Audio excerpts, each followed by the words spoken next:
Readings of Almighty God's Words.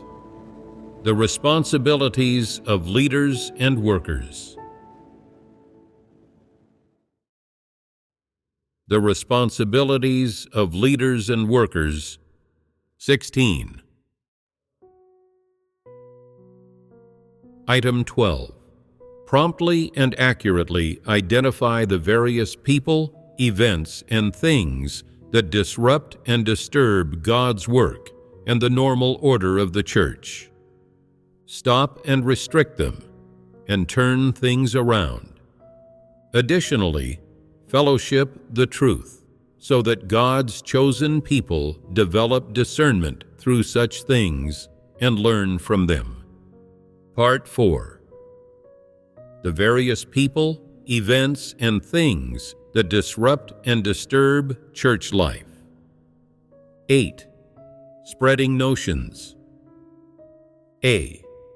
The manifestations of spreading notions. Today, we will continue to fellowship about the 12th responsibility of leaders and workers. Promptly and accurately identify the various people, events, and things that disrupt and disturb God's work and the normal order of the church. Stop and restrict them, and turn things around. Additionally, fellowship the truth, so that God's chosen people develop discernment through such things and learn from them.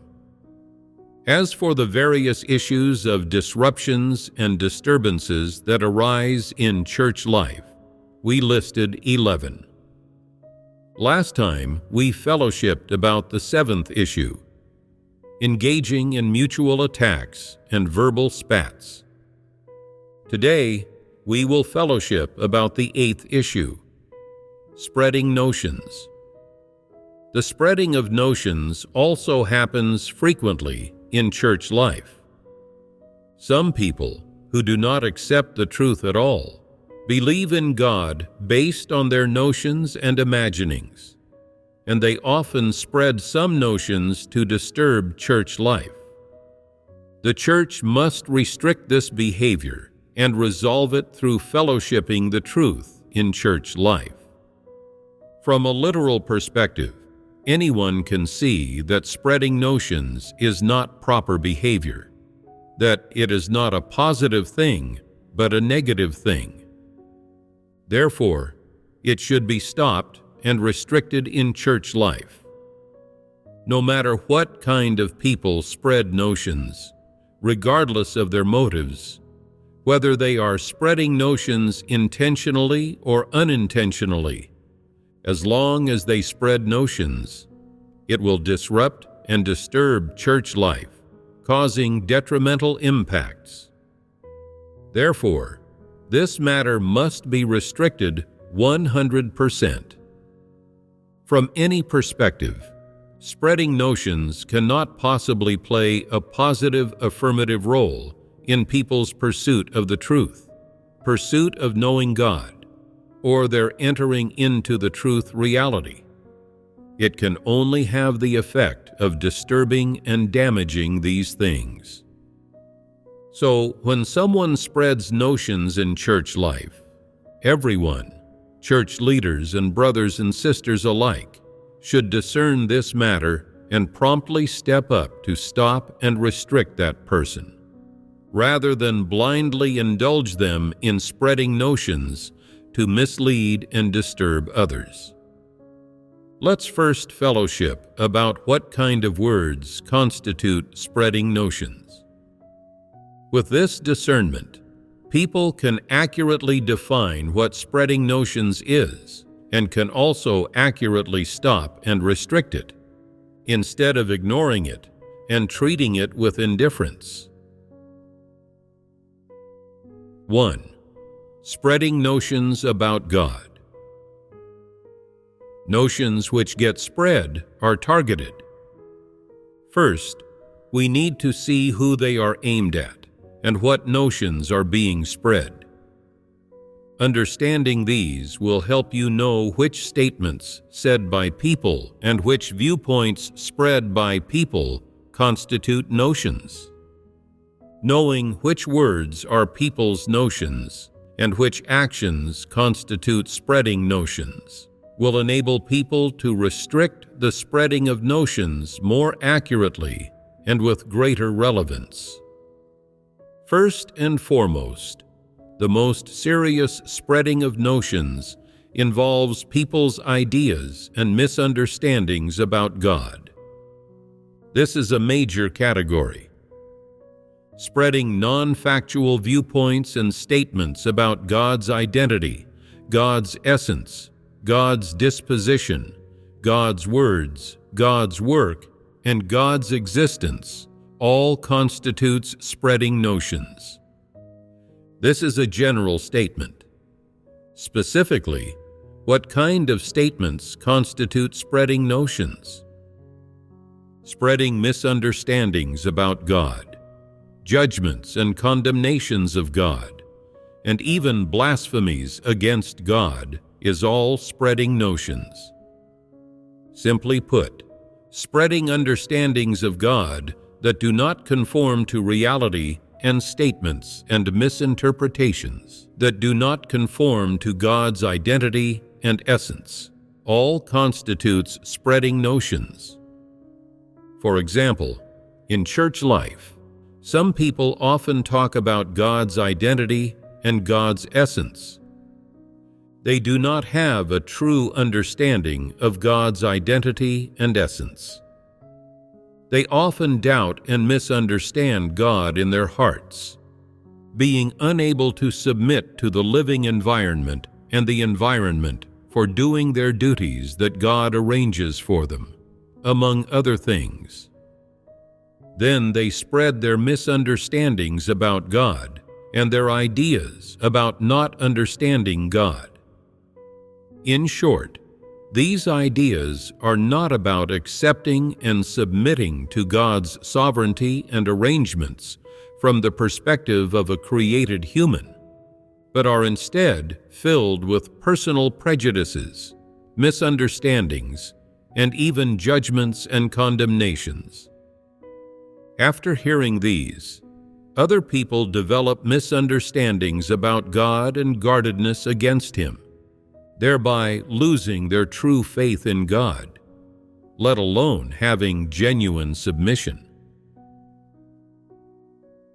Some people think that believing in God should bring peace and joy, and that if they encounter situations, they only need to pray to God, and God will lend His ear, grant them grace and blessings, and ensure everything goes peacefully and smoothly for them. Their purpose in believing in God is to seek grace, gain blessings, and enjoy peace and happiness. It is because of these views that they forsake their families or quit their jobs to expend themselves for God and can endure hardship and pay a price. They believe that as long as they forsake things, expend themselves for God, endure hardship, and work diligently, displaying exceptional behavior, they will gain God's blessings and favor, and that no matter what difficulties they encounter, as long as they pray to God, He will resolve them and open up a path for them in everything. This is the viewpoint held by the majority of people who believe in God. People feel that this viewpoint is legitimate and correct. Many people's ability to maintain their faith in God for years without giving up their faith is directly related to this viewpoint. They think, I have expended so much for God, my behavior has been so good, and I haven't done any evil deeds. God will surely bless me, because I have suffered a lot and paid a great price for every task, doing everything according to God's words and requirements without making any mistakes. God should bless me. He should ensure everything goes smoothly for me, and that I often have peace and joy in my heart and enjoy God's presence. Isn't this a human notion and imagining? From a human perspective, people enjoy God's grace and receive benefits, so it makes sense to have to suffer a bit for this, and it's worthwhile to exchange this suffering for God's blessings. This is a mentality of making deals with God. However, from the perspective of the truth and from God's perspective, this fundamentally does not conform to the principles of God's work, nor the standards God requires of people. It is entirely wishful thinking, purely a human notion and imagining about believing in God. Whether it involves making deals with or demanding things from God, or contains human notions and imaginings, in any case, none of it aligns with God's requirements, nor does it meet God's principles and standards for blessing people. In particular, this transactional thought and viewpoint offends God's disposition, but people do not realize it. When what God does doesn't align with people's notions, they quickly develop complaints and misunderstandings about Him in their hearts. They even feel wronged and then begin to reason with God, and they may even judge and condemn Him. Regardless of what notions and misunderstandings people develop, from God's perspective, He never acts or treats anyone according to human notions or wishes. God always does what He desires to do, according to His own way and based on His own disposition essence. God has principles in how He treats every person. Nothing He does to each person is based on human notions, imaginings, or preferences. This is the aspect of God's work that is most at odds with human notions. When God arranges an environment for people that completely contradicts their notions and imaginings, they form notions, judgments, and condemnations against God in their hearts, and may even deny Him. Can God then satisfy their needs? Absolutely not. God will never change His way of working and His desires according to human notions. Who is it that needs to change then? It is people. People need to let go of their notions, accept, submit to, and experience the environments arranged by God, and seek the truth to resolve their own notions, instead of measuring what God does against their notions to see if it is correct. When people insist on holding on to their notions, they develop resistance against God. This happens naturally. Where does the root of resistance lie?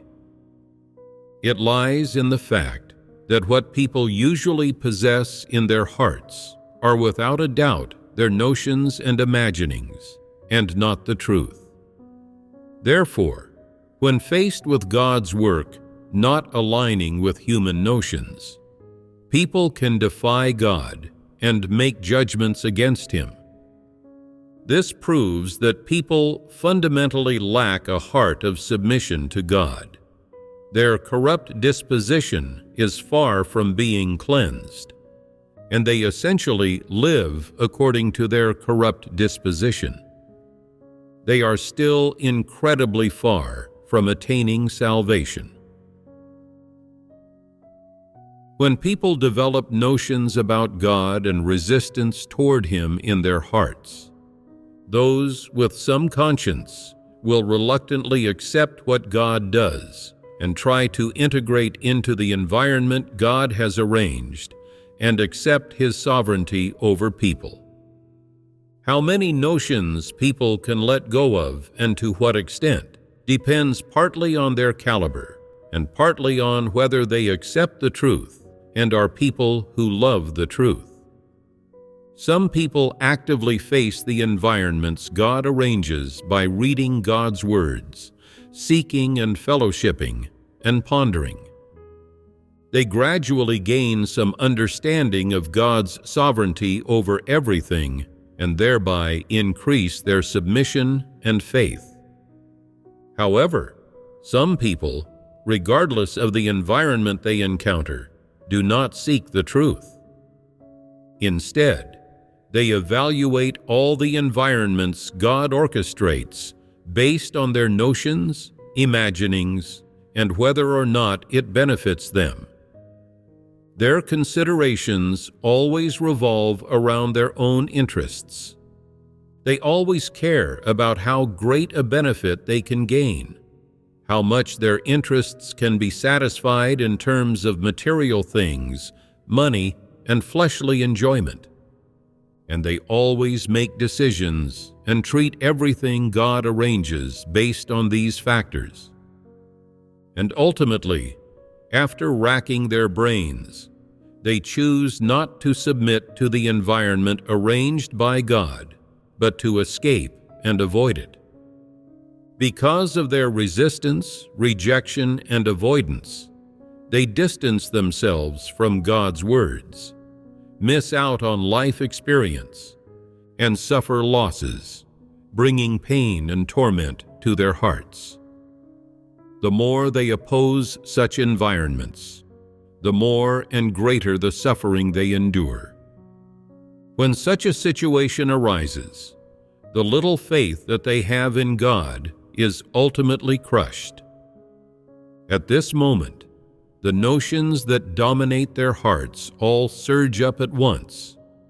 I have expended myself for God for so long, yet I didn't expect God to treat me this way. God is unfair. He doesn't love people. God said that those who sincerely expend themselves for Him will surely be greatly blessed. I have sincerely expended myself for God. I have forsaken my family and career, endured hardships, and worked hard. Why hasn't God greatly blessed me? Where are God's blessings? Why can't I feel or see them? Why does God treat people unfairly? Why doesn't God stick to His word? People say that God is faithful, but why can't I feel it? Leaving everything else aside, just in this environment, I haven't felt that God is faithful at all. Because people have notions, they are easily duped and misguided by them. Even when God arranges environments for people's dispositional change and for their life growth, they find it hard to accept and they misunderstand God. They think this is not God's blessing and that God doesn't like them.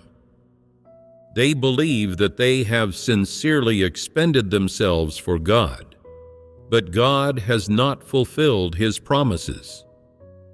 These people who do not pursue the truth are thus so easily revealed through the single trial of some minor environment. When they are revealed, they finally say what they have most desired to say. God is not righteous. God is not a faithful God. God's words are rarely fulfilled. God said, God means what He says. What He says shall be done, and what He does shall last forever. Where is the fulfillment of these words? Why can't I see or feel it? Look at so-and-so.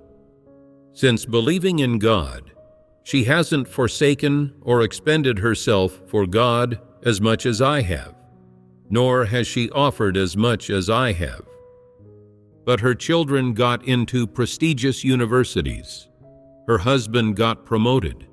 Their business is flourishing, and even their crops yield more than others. And what have I gained? I will never believe in God again. These words are the true thoughts of these people, their mottos.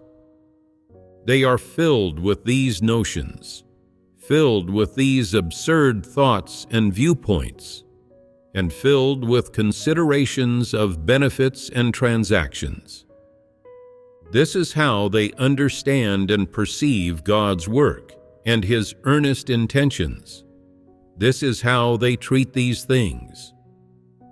Therefore, in the environments God painstakingly arranges again and again, they repeatedly measure and misunderstand God with their notions, and continually fail and stumble. Furthermore, they constantly try to verify that their notions are correct. When they believe these notions are confirmed and are sufficient evidence for them to arbitrarily evaluate, judge, and condemn God, they begin to spread notions, because their hearts are full of notions about God. What is mixed into these notions? It is complaints, dissatisfaction, and grievances. When they are filled with these things, they look for opportunities to vent. They hope to find a crowd who will listen to the injustices they encountered. They want to vent these things to these people and recount to them the so-called unfair treatment they suffered. This is how the notions spread by these people arise in church life. This is how such notions come about.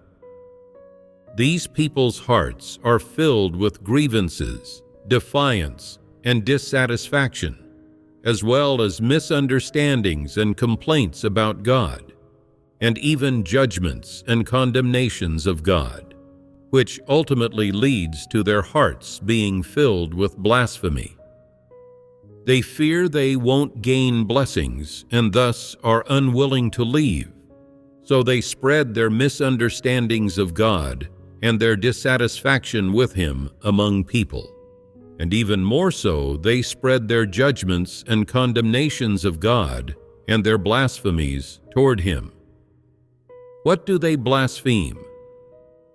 They blaspheme God, saying He is unfair to them and does not give them appropriate and equivalent returns for what they have done. They judge God for not granting them grace and great blessings after their offerings and sacrifices.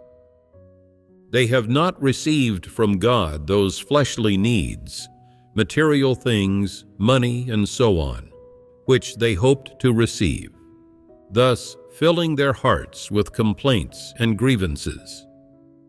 Their purpose in spreading notions is, in one regard, to vent and seek revenge, thereby achieving a sense of psychological balance, and, in another, to incite more people to develop misunderstandings and notions about God, thereby causing these people to guard against God just as they do. If more people say, "We will never believe in God again," they will feel satisfied inside. This is the purpose and underlying reason behind their spreading of notions. What is the motto of people who spread notions? What is the saying they often repeat? After experiencing certain things and not gaining the benefits they desired, they incessantly say to themselves, "I will never believe in God again." Even after saying this, they do not feel they have relieved their hatred or achieved their goal. When they attend gatherings, no matter what others fellowship about, they cannot take it in. They have to say this phrase again, repeating it several times, even more than 10 times. "I will never believe in God again." Isn't this phrase replete with meaning? There is a story behind it. What is their belief? Did they believe in God before? Was their previous belief genuine faith? Did it include the submission that a created being should have? Not at all. They are full of notions and imaginings about God. More importantly, they are full of demands and requests from God, without any submission whatsoever. What does their belief mean? I believe that God is the one who is sovereign over heaven and earth and all things. I believe that God can protect me from being bullied by others.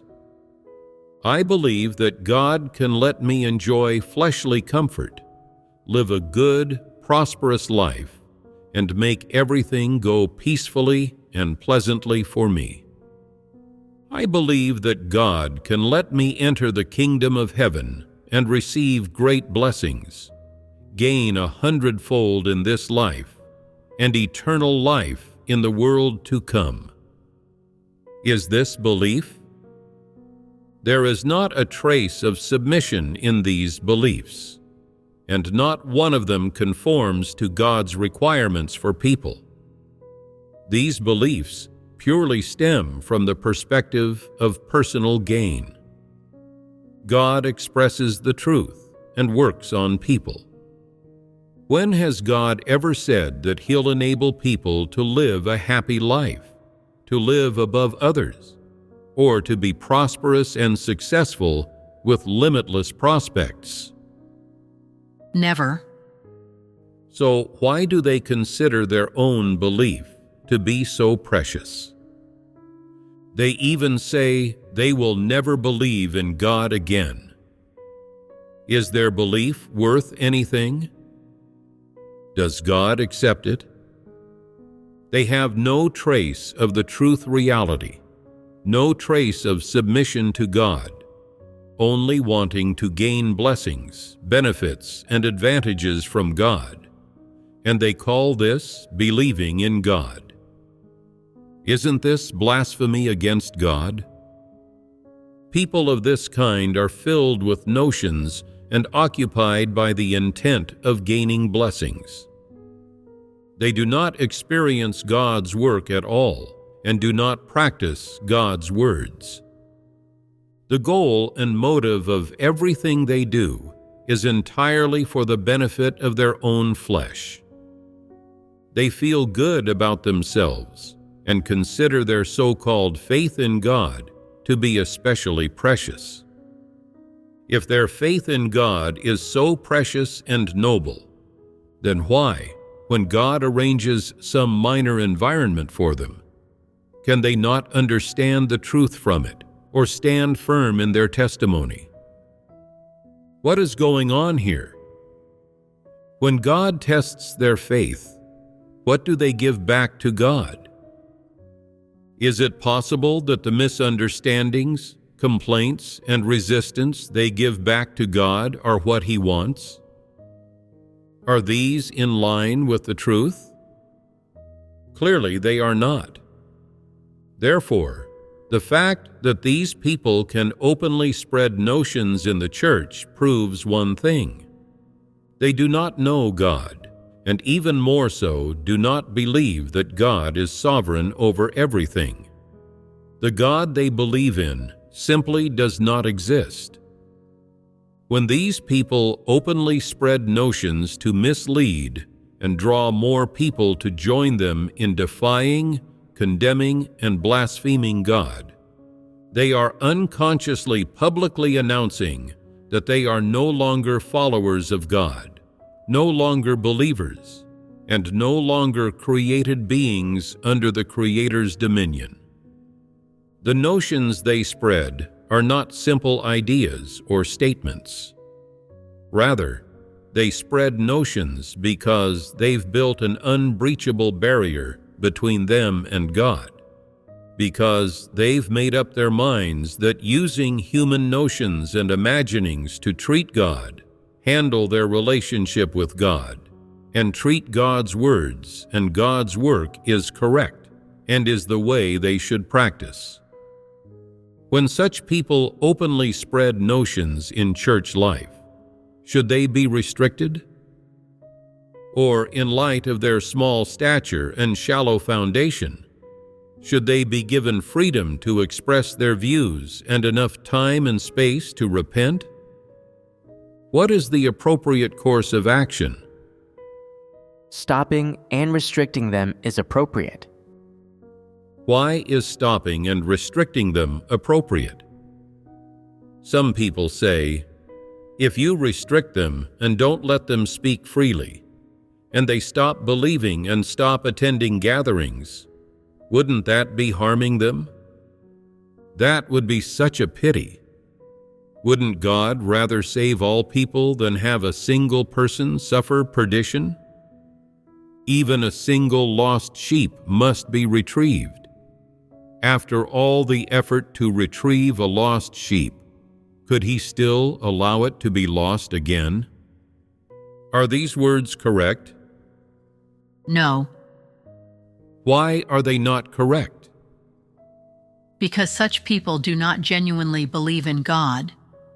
They only believe in God in the hope of gaining blessings, and their belief is mixed with impurities. Who doesn't have some impurities mixed in with their belief in God? Don't you have some?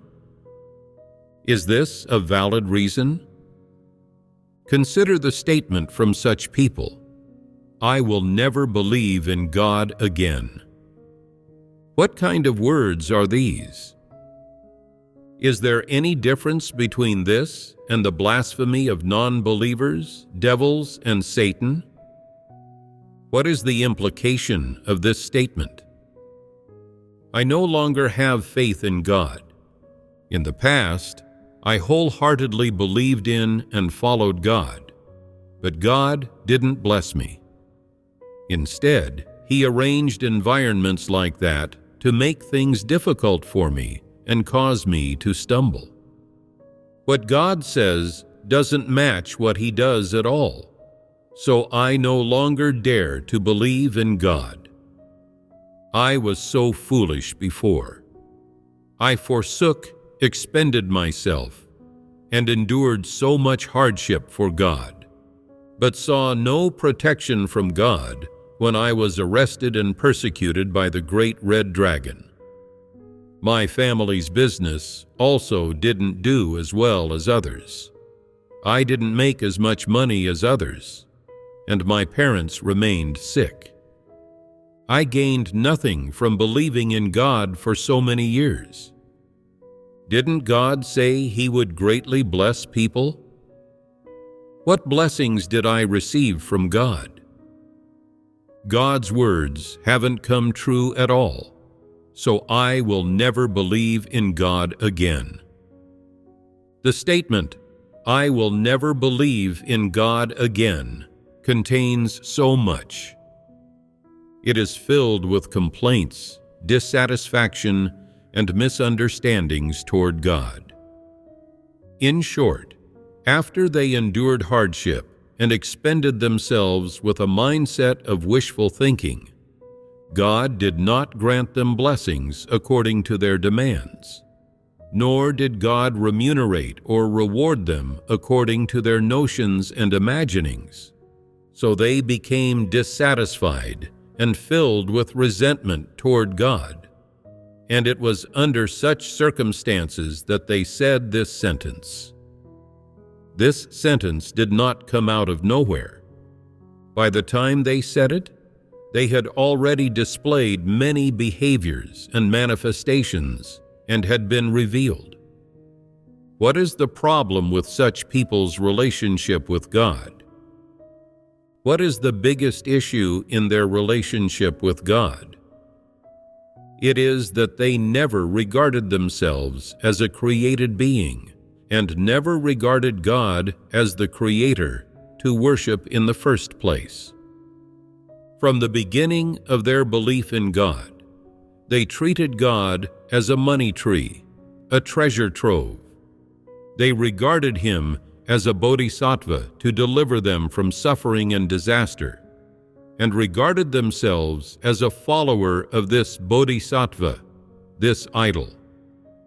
They thought that believing in God was like believing in Buddha, where just by eating vegetarian food, reciting scriptures, and frequently burning incense and kowtowing, they could get what they wanted.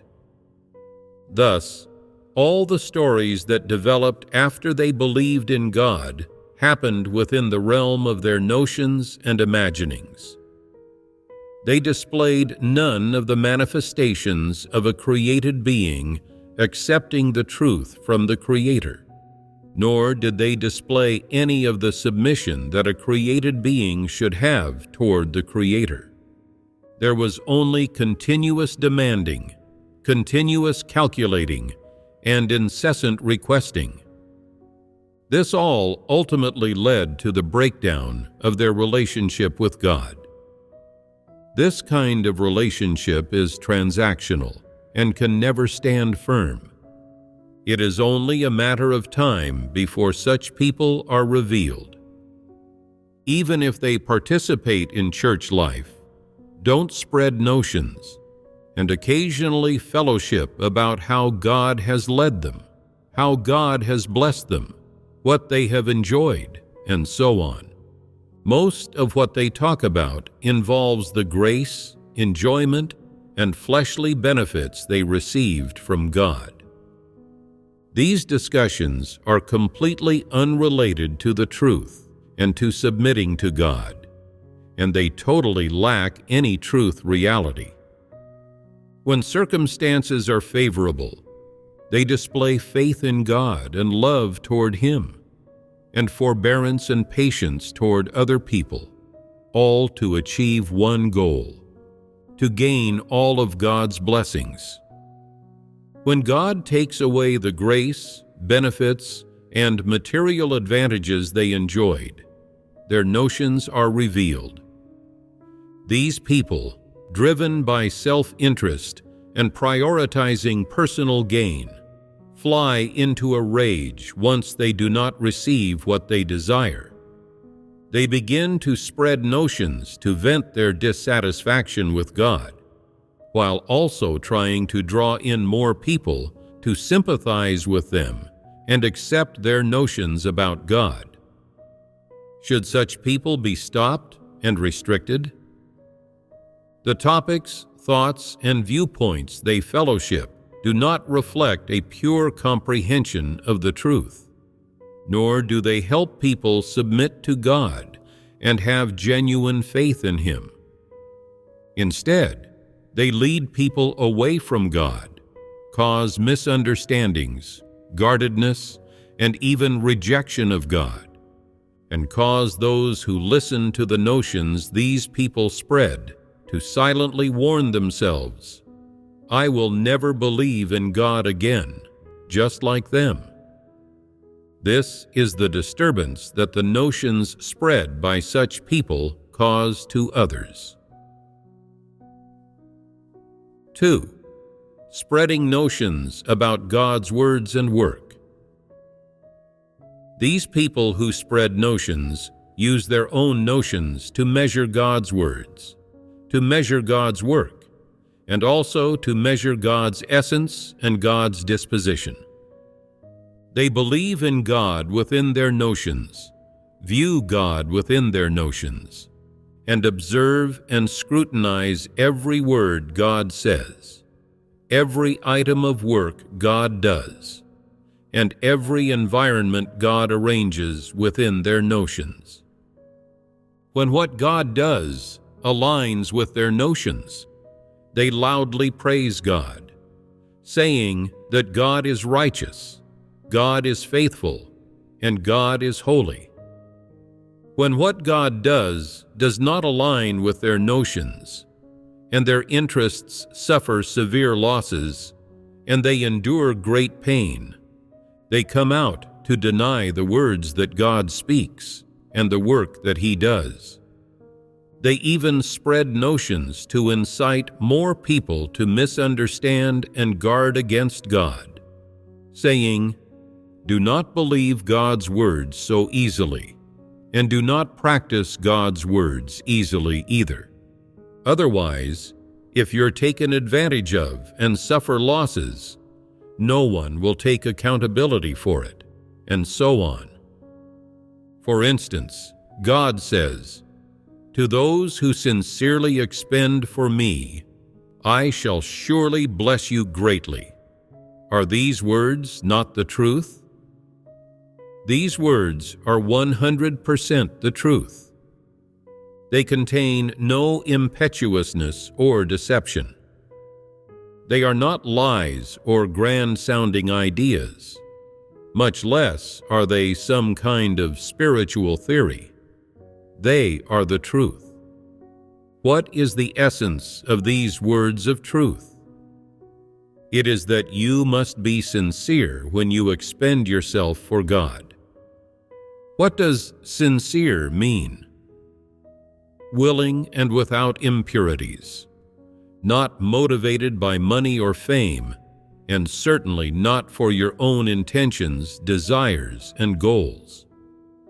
You expend yourself not because you are forced to, or because you are incited, coaxed, or pulled along, but rather it comes from within you, willingly. It is born out of conscience and reason. This is what it means to be sincere. In terms of the willingness to expend yourself for God, this is what it means to be sincere.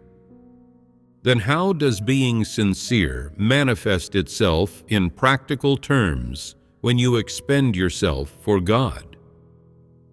You do not engage in falsehood or cheating. Do not resort to trickery to avoid work, and do not do things perfunctorily. You devote all your heart and mind, doing all you can, and so forth. There are too many details to mention here. In short, being sincere incorporates the truth principles. There is a standard and principle behind God's requirements for man. Some people say, "If I offer my sincerity and all my meager savings in believing in God, will I gain more? If I can gain more, then it's worth offering everything." After offering, they see that God hasn't blessed them and ponder on it, thinking, "Maybe I haven't offered enough, so I'll offer more. I'll go out and preach the gospel." When they encounter difficulties while preaching the gospel, they pray. Sometimes, when they're missing meals and not sleeping well, they still continue to pray. They think, "God said that those who sincerely expend themselves for God will surely be greatly blessed. Maybe my sincerity isn't enough yet, so I'll pray more." Through prayer, they gain faith and don't mind enduring a bit of hardship. They really start to see some results from preaching the gospel and think, "Now I have some sincerity. I'll hurry home to see if my family's life has improved, if my child's illness has gotten better, and if the family business is running smoothly, whether or not there are blessings from God." Is this expending oneself sincerely for God? What is this? This is making a deal with God. They are using their own methods and what they consider sincerity to be based on their notions to do what they want and to obtain what they desire from that. They continually use the sincerity they understand to verify these words spoken by God, constantly prying into just what God intends to do, what He has done and what He hasn't done, and constantly speculating about whether God will bless them or not, and whether He intends to bless them greatly. They are continually calculating what they have offered and how much they should gain, whether God has given them that and whether God's words have been fulfilled. They are continually looking for facts with which they can test God's statement. While expending themselves for God, they always want to verify whether God's words are true. Their purpose is to see if expending themselves for God can earn them God's blessings. They are constantly testing God, always wanting to see God's blessings upon themselves so as to confirm His words. When they find that God's words are not as easily fulfilled as they imagined, and it is hard to confirm the veracity of God's words, their notions about God become even more severe. At the same time, they begin to firmly believe that not every word God says is necessarily the truth. With this hidden in their hearts, they start to doubt and question God, often developing notions about Him. From time to time, these people, whose hearts are filled with notions, reveal some of their notions about God while living church life and interacting with the brothers and sisters. They develop notions about God's words and also use their notions to measure God's work. When God's work consistently does not align with their notions and is completely contrary to their expectations, they spread their notions to vent their dissatisfaction with God. For instance, God says that His work is nearing its end, and people should forsake everything to follow God and expend themselves for Him, cooperate with God's work, and no longer pursue worldly prospects, a harmonious household, and other such things. After God says these words, God continues to do much work. 3, 5, 7, or 8 years pass, and some people see that God's work is still steadily proceeding, with no signs that His work is ending, or that the great catastrophe is imminent, and believers have all taken refuge. Those who use their notions to measure God's work cannot wait for God's work to quickly end so that believers can share in the wonderful blessings of God. But God does not act this way. He does not accomplish this matter according to human notions and imaginings. Those who can't wait become restless and start to have misgivings, saying, "Isn't God's work already nearing its end? Isn't it supposed to end soon? Didn't God say that great disasters and catastrophes are imminent? Why is God's house still doing so much work?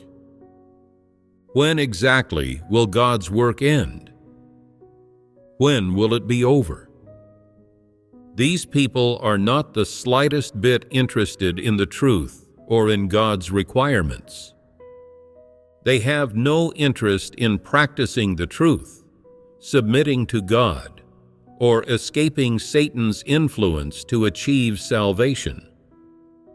They are only and especially interested in such things as when God's work will end, whether their outcome will be life or death, when they can enter the kingdom to enjoy blessings, and what the beautiful scenes of the kingdom will be like. These are their greatest concerns. Therefore, after enduring for a period of time and seeing that the heavens and earth remain unchanged, and that the countries of the world continue as normal, they say, "When will these words of God come true? I've been waiting for several years. Why haven't they come true yet? Can God's words really come true? Does God stick to His word or not? And so these people lose patience, become restless, and start wanting to look for opportunities to return to the world to live their own lives.